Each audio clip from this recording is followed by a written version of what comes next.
I got some more fixing to do.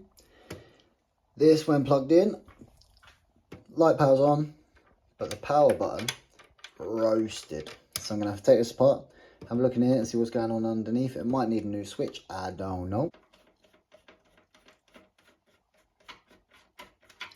No special screwdriver, just a standard Phillips this time. And with a Megadrive, good old 90s technology, super simple, there's 4 screws, 1 on each corner. You should be able to ding straight off the top. Lovely. Kind of want to look at this, I want to look at the mechanism in here, and I want to look at this too. Yeah.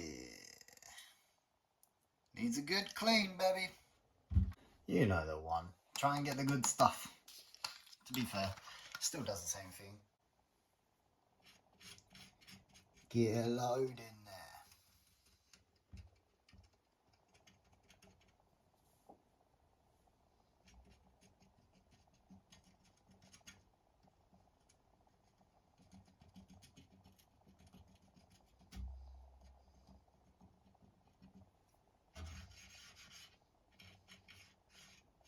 Yeah. Electronics grime. Bringing you in close for this one. So, that's the switch for the power button. It's supposed to sit upright. As you can see, it is on the piss. So I'm going to have to take the metal cover off, get to the switch. Don't really know what this grey is. That's definitely not meant to be there. I think that's greasy handprints that have started corroding over time. We're going to try and clean that off too. Okay, so there was 9 screws in there. Taking them out, we are in. Now the button's pretty busted. Gonna have to have a real good look at that. Other than that, it looks remarkably clean in here. So that's where the switch came from. It's just 2 little contacts and then a place for the spring. That's the switch itself. On the sides of here, you've got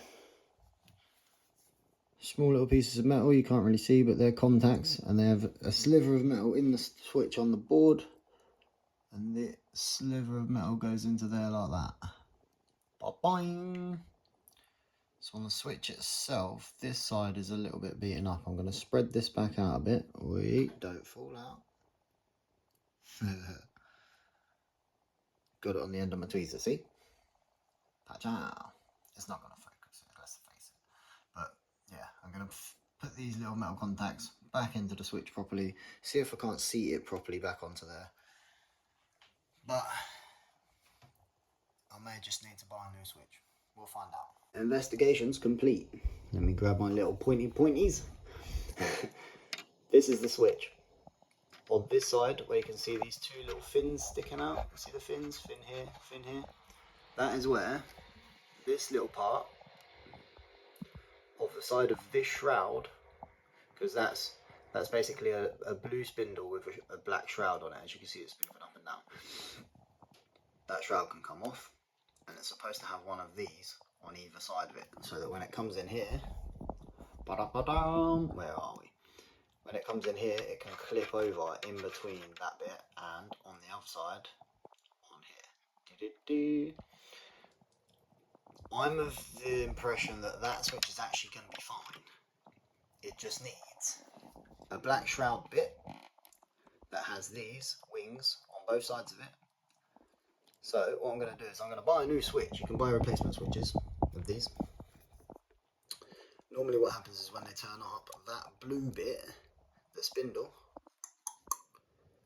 that's normally too big, and you then have to like file it down and shave it down and make it smaller.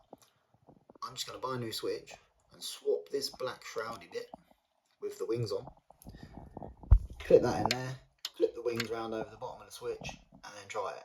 If it works, it works. If not, I have to take out, screw either side of the cartridge, take that out, flip the board over, and there's 5 points on the back of that switch. Like, you just desolder them, solder in your new switch, bam, job done.